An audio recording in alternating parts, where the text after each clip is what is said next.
بسم اللہ الرحمن الرحیم۔ السلام علیکم فرینڈز عبدالرحمن ڈیرلس ارطغرل کے مشہور کردار ہیں اور اس کردار کو کارلس اسپان میں دیکھنے کے بعد بہت سے لوگ اس کردار کے بارے میں جاننا چاہتے ہیں۔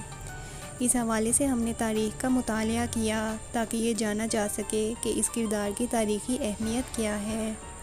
دوستوں، عثمانی تاریخ دانوں کے مطابق عبدالرحمن الب عثمانی فوج کے ایک نہایت اہم کمانڈر تھے جنہوں نے سلطنت عثمانیہ کے قیام میں اہم کردار ادا کیا۔ ان کی پیدائش کی جگہ اور تاریخ نامعلوم ہے۔ ان کا تذکرہ ارطغرل غازی کے نہایت قریبی دوستوں میں کیا جاتا ہے۔ ارطغرل غازی کی وفات کے بعد ان کا ذکر نہ صرف عثمان غازی بلکہ ان کے بیٹے اورخان غازی کے دور حکومت تک ملتا ہے۔ ان کا نام سلطنت عثمانیہ کے غازیوں میں بھی شامل ہے۔ سلطنت عثمانیہ کے قیام کے دوران ابتدائی فتوحات میں عبدالرحمن غازی نے اہم کردار ادا کیا۔ 1328 عیسوی میں اورخان غازی نے عبدالرحمن غازی کو آئیدوس نامی قلعہ فتح کرنے کی مہم پر روانہ کیا۔ یہ ایک نہایت اہم قلعہ تھا جس کو سنتونیا کا دروازہ بھی کہا جاتا ہے۔ یہ قلعہ رومن سلطنت کے دور حکومت میں 11ویں اور 12ویں صدی عیسوی کے درمیان تعمیر ہوا۔ عبدالرحمن غازی نے اورخان غازی کے حکم پر اس قلعے کا محاصرہ کر لیا اور اپنی بہترین حکمت عملی کے ساتھ اسے فتح کر کے تاریخ ساز کامیابی حاصل کی۔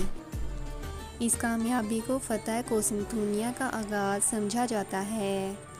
اس قلعے کی فتح میں عثمانی محرک بیان کرتے ہیں کہ ایک شہزادی نے اس قلعے کو فتح کرنے میں عثمانی فوج کی مدد کی اور بعد ازاں عبدالرحمن غازی کی شادی اسی شہزادی سے ہوئی۔ اس فتح کو قسطنطنیہ کے بادشاہ نے اپنے لیے خطرہ سمجھا اور عثمانی سلطنت پر شدید حملے شروع کر دیے۔ عبدالرحمن غازی نے نہایت بہادری سے ان لشکروں کا مقابلہ کیا اور انہیں واپس جانے پر مجبور کر دیا۔ تاریخ بتاتی ہے کہ ان کی رحم دلی، دوستی اور لوگوں کی فلاح و بہبود کے کاموں سے بہت سے مقامی لوگ دائرہ اسلام میں داخل بھی ہوئے۔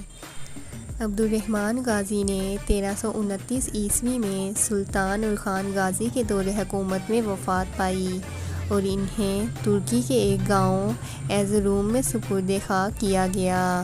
ارطغرل غازی کے مزار کے باہر موجود ان کی قبر ایک اعزازی نشانی ہے۔ فرینڈز، کیسی لگی آپ کو ہماری آج کی ویڈیو؟ اپنی قیمتی رائے کا اظہار کمنٹ سیکشن میں ضرور کیجیے گا۔ ملتے ہیں آنے والی نیکسٹ انٹرسٹنگ ویڈیو کے ساتھ، تب تک کے لیے اپنا خیال رکھیں۔ اللہ حافظ۔